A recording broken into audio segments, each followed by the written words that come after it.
नमस्कार दोस्तों, एक बार फिर स्वागत है आपका मेरे चैनल पर।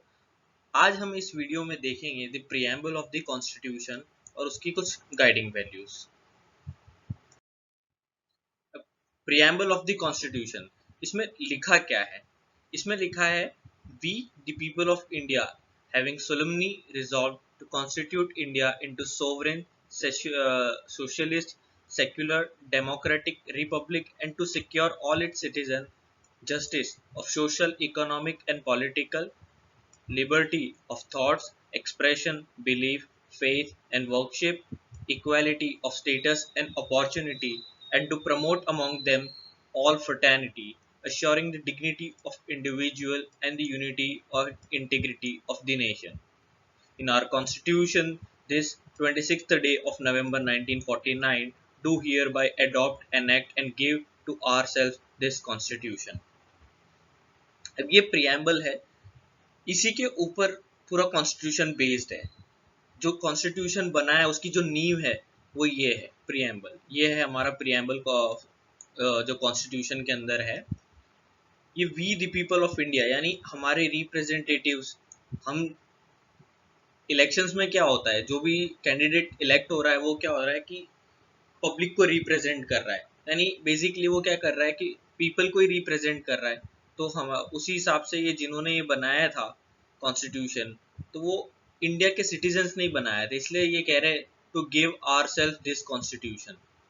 ये हमने ही बनाया और हमने खुद को ही दिया है, हमने खुद ही इसे अडॉप्ट किया है और इसे सुप्रीम लॉ ऑफ इंडिया माना है।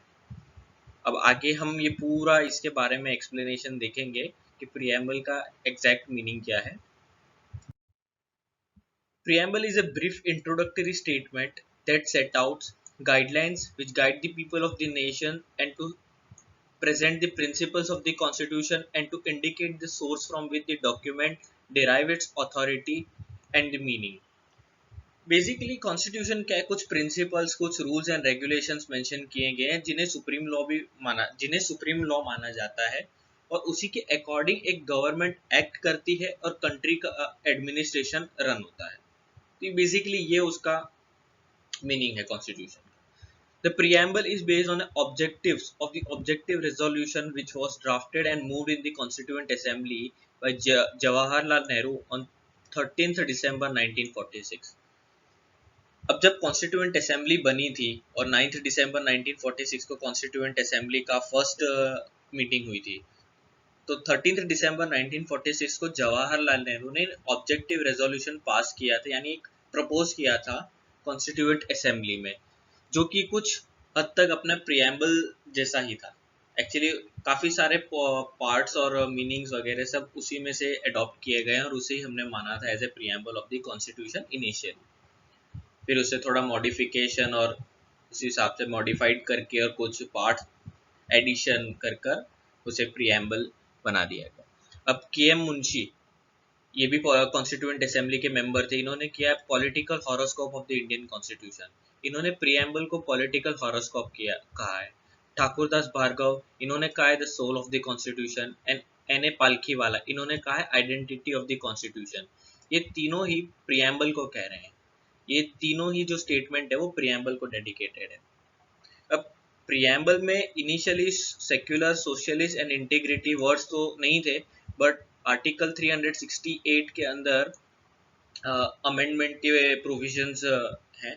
तो उसी के साथ 42nd अमेंडमेंट में 1946, सॉरी 42nd अमेंडमेंट 1976, इसी के साथ ये तीनों वर्ड ऐड कर दिए गए थे। और 42nd अमेंडमेंट को एक मिनी कॉन्स्टिट्यूशन भी कहा जाता है, क्योंकि उसके वही अमेंडमेंट के साथ काफ़ी सारे प्रोविजंस को अमेंड किया गया था, काफ़ी सारे प्रोविजंस इंक्लूड भी किए गए थे कॉन्स्टिट्यूशन में with the 42nd amendment act. जब हम प्रियम्बल से गो थ्रू कर रहे थे काफ़ी सारे वर्ड्स आए थे, liberty, equality, fraternity, sovereignty, socialist, secular, democratic.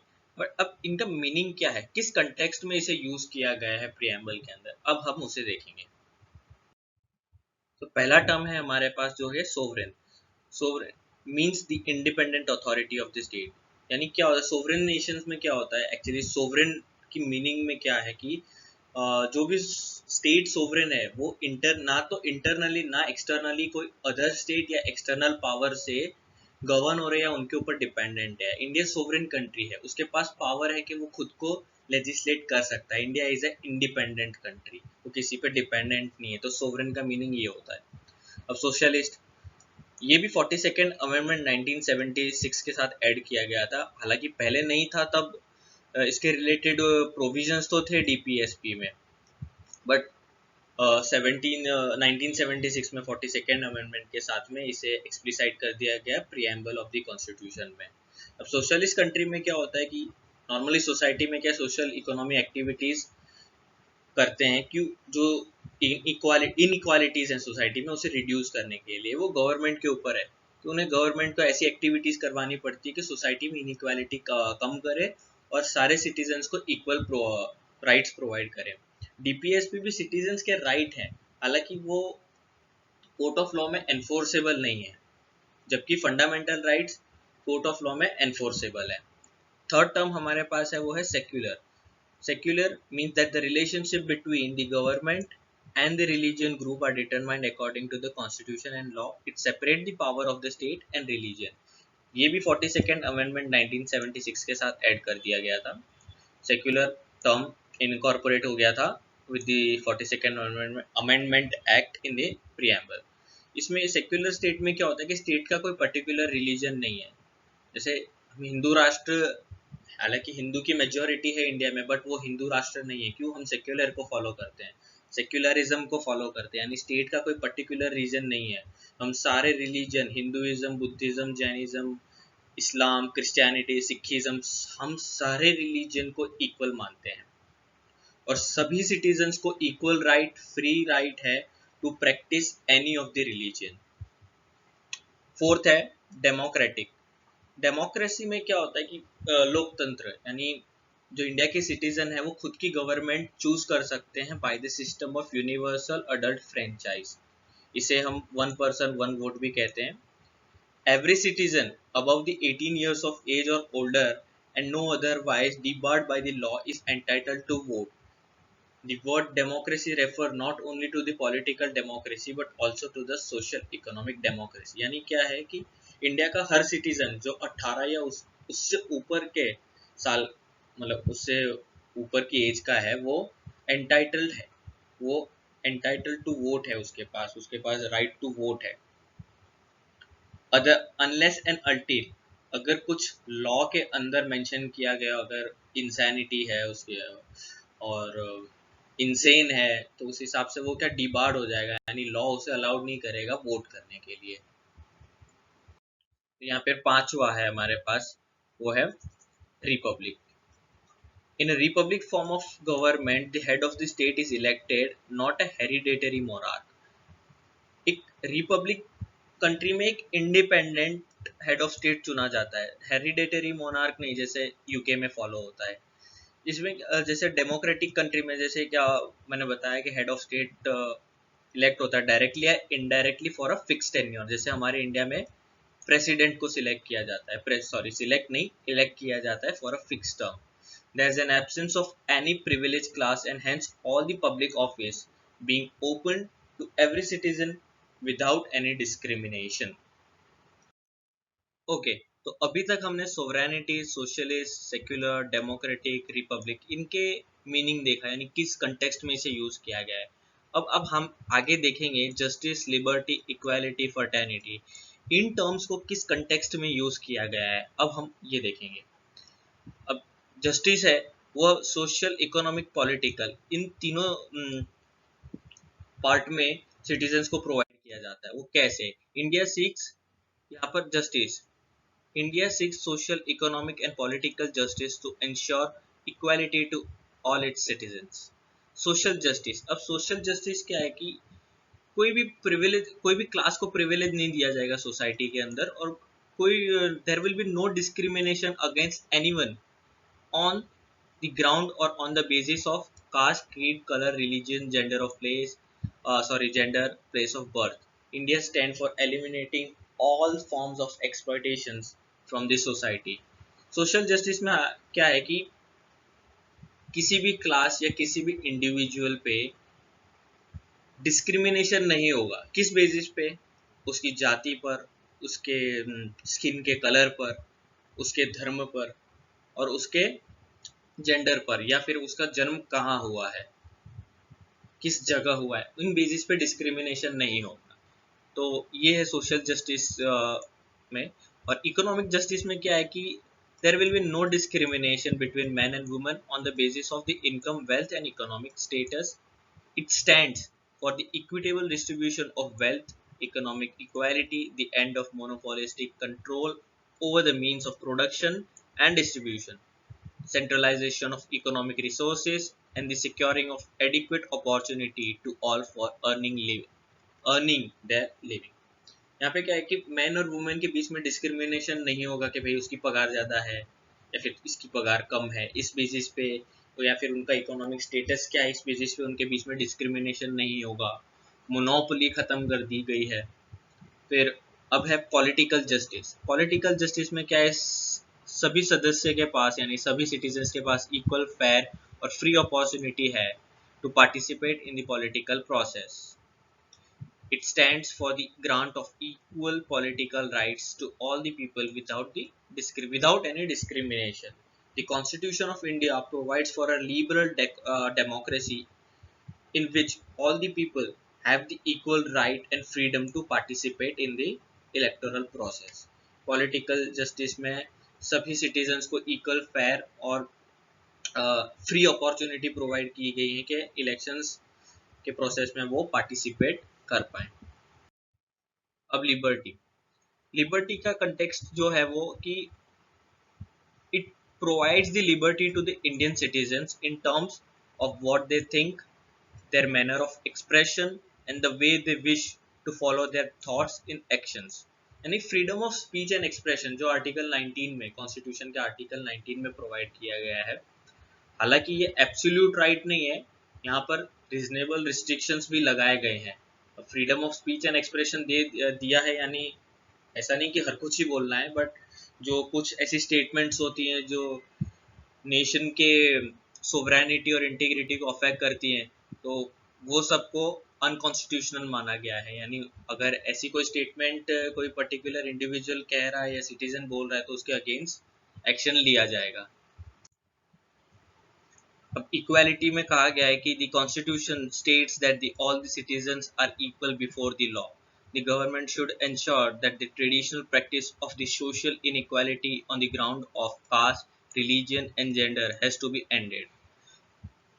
Equality इस कंटेक्स्ट में यूज किया गया है कि कॉन्स्टिट्यूशन के जो प्रोविजंस है वो सारे सिटीजन्स को इक्वल, मतलब लॉ के सामने सब, जैसे नहीं बोलते कानून के सामने सारे एक हैं, वो होता है कि सारे सिटीजन्स इक्वल हैं बिफोर द लॉ. और वो गवर्नमेंट को ऑर्डर दे रहा है या फिर वो प्रोविजंस, जैसे गवर्नमेंट तो हमारी कॉन्स्टिट्यूशन के अकॉर्डिंग ही रन करती है, तो उस प्रोविजंस के ऐसा है, उन प्रोविजंस के हिसाब say that the government should ensure, जो पहले से प्रथा चलती आ रही है कि जैसे पहले नीची जाति और जेंडर डिस्क्रिमिनेशन बहुत होता था, इन सब चीज़ों को ख़त्म करें. सो उसके लिए राइट टू इक्वालिटी प्रोवाइड किया है गया है आर्टिकल 14 टू आर्टिकल 18 में इंडियन कॉन्स्टिट्यूशन के अंदर, which guarantees the right to equality to all the persons and prohibits any kind of discriminations against any citizen on ground of religion, caste, race, gender and place of birth. Fraternity. Fraternity का है the feeling of brotherhood and sense of belonging with the country and among its people. It embraces psychological as well as territorial dimensions of the nation's integrity. यानी basically ये भाईचारा, एक सारे citizens के बीच में भाईचारा बना रहे, और there is no room for the religion, communal and casteism etcetera which hinders the unity of state. The preamble declares that the fraternity has to be ensure two things: the dignity of individual and the unity and integrity of the nations. The word integrity has been added to the preamble by the 42nd Amendment 1976. Social is secular or integrity. ये तीनों ही word 42nd amendment के साथ constitution के अंदर add किए गए थे, और 42nd अमेंडमेंट को हम मिनी कॉन्स्टिट्यूशन भी कहते हैं, जैसा मैंने पहले भी कहा था।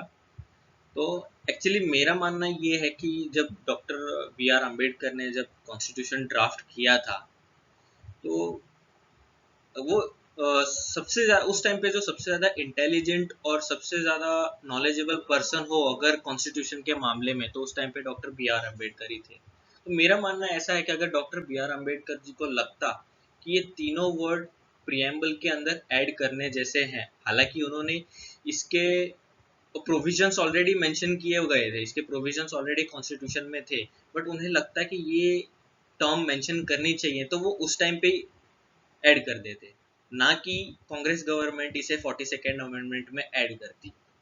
हालांकि कुछ लोगों का ये भी मानना है कि भाई वो एक्सप्लिसिट फॉर्म में नहीं था, यानी एक्सप्रेस फॉर्म में नहीं था ये तीनों वर्ड्स, तो उस टाइम पे थोड़े के लैक ऑफ कम्युनिकेशन या लैक ऑफ अंडरस्टैंडिंग भी हो रही थी प्रोविजंस के रिगार्डिंग, सो उसे एक्सप्रेस फॉर्म में डाल दिया।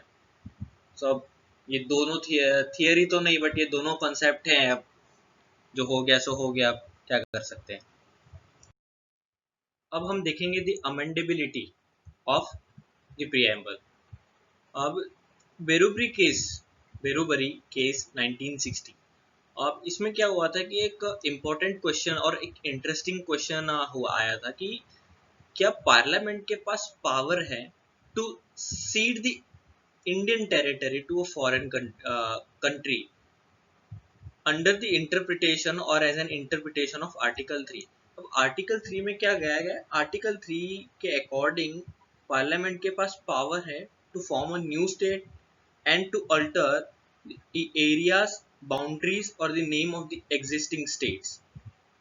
ये पार्लियामेंट के पास पावर है। तो इसके कंटेक्स्ट में ये क्वेश्चन आया था क्या कि पार्लियामेंट के पावर है, वो पार्लियामेंट के पास पावर है कि इंडियन टेरिटरी को वो, अब यहाँ पे सीट का मतलब होता है गिव अवे, मतलब दे देना। तो जैसे 1947 की जो वॉर हुई थी उसमें काफ़ी सारा जो गिलगित बाल्टिस्तान और आज़ाद कश्मीर का रीजन जो पाकिस्तान के पास चला गया था, तो उसमें जो कश्मीर के एकदम नॉर्थ साइड पे जो रीजन है काराकोरम रेंज का, वहाँ पर काफ़ी रीजन पाकिस्तान ने इलीगली 1963 आई थिंक, तब उसे चाइना को सीड कर दिया गया था, यानी उसे दे दिया था इलीगली। तो वही है। तो क्या पार्लियामेंट के पास पावर है कि वो इंडियन टेरिटरी को फॉरेन कंट्री को दे दे। तो यहाँ पर सुप्रीम कोर्ट ने ये कहा था कि the power of the parliament to diminish the area of the state as a guarantee under the article 3 of the constitution does not cover the cession of the Indian territory to a foreign country. यानी यहाँ पर ये है कि supreme court ने ये कहा कि आर्टिकल 3 में पार्लियामेंट के पास पावर तो है कि वो नया मतलब बाउंड्रीज और एरियाज अल्टर कर सके एग्जिस्टिंग स्टेट की, बट एक दूसरी फॉरेन कंट्री को खुद की टेरिटरी दे सके, ये कोई प्रोविजन उसके अंदर मेंशन नहीं था ऐसा कुछ। So hence the Indian territory can be ceded to the foreign country only by the means of amendment of the constitution according to the article 368। Constitution के अमेंडमेंट के द्वारा ही इंडियन टेरिटरी, यानी जो टेरिटरी है वो कोई फॉरेन कंट्री को या फॉरेन टेरिटरी फॉरेन कंट्री को दे दी जा सकती है। So consequently with the ninth constitutional amendment of 1960 was enacted to transfer the Berubari ये रीजन है जो बांग्लादेश द ईस्ट पाकिस्तान, इसे दे दिया गया था। अब सुप्रीम कोर्ट में इस केस में ये कहा कि the preamble is not a part of the constitution, but later on 1973 का जो केस था केशवानंद भारती केस, ये भी काफ़ी फेमस केस था। तो इसमें सुप्रीम कोर्ट ने एक कॉम्प्रिहेंसिव और डिटेल वर्डिक्ट दिया, जिसमें उन्होंने कहा कि preamble is a part of the constitution and is subjected to the amending powers of the parliament as are any other provisions of the constitution provided the basic structure of the constitution is not destroyed। अब बेरुबरी case में क्या हुआ था, supreme court ने यह कहा कि preamble is not a part of the constitution. फिर केशवानंद भारती केस इसमें सुप्रीम कोर्ट ने एक वर्डिक्ट में इस वर्डिक्ट में ये कहा कि preamble is a integral part of the constitution, और वो भी दूसरे प्रोविजंस के साथ अमेंड, जैसा अमेंड हो सकता है, अगर सब्जेक्टेड कि अगर उसके जो कॉन्स्टिट्यूशन का बेसिक नेचर है वो उसे अफेक्ट नहीं कर रहा हो, पर सच पर्टिकुलर प्रियम्बल का जो अगर अपेंडमेंट करें तो कॉन्स्टिट्यूशन के नेचर को अफेक्ट ना कर रहा हो, it is not destroying the basic nature of the constitution, or therefore it is considered as the heart and the soul of the constitution. यहाँ आप देख सकते हैं ये है बेरोबरी रीजन, ये है बांग्लादेश, ये है वेस्ट बंगाल, ये सारा वेस्ट बंगाल का रीजन है। तो इस रीजन बेरोबरी रीजन जो है वो वेस्ट बंगाल में ही है, तो इस रीजन को बांग्लादेश को देने की बात थी उस केस के अंदर। अब है 42nd amendment. Preamble has been amended only once so far. Preamble का अब तक एक ही बार अमेंडमेंट हुआ है जो कि 42nd अमेंडमेंट हुआ था on 18th December 1976 during the emergency in India. Indira Gandhi ji के टाइम पे जब इमरजेंसी लगी हुई थी उस टाइम पे अमेंडमेंट किया गया था। Indira Gandhi government pushed through the several changes in the 42nd amendment of the constitution. A committee under the chairmanship of Sardar Swarn Singh recommended that this amendment be enacted after being consulted to study the questions of amending the constitution in the lights of the past experience.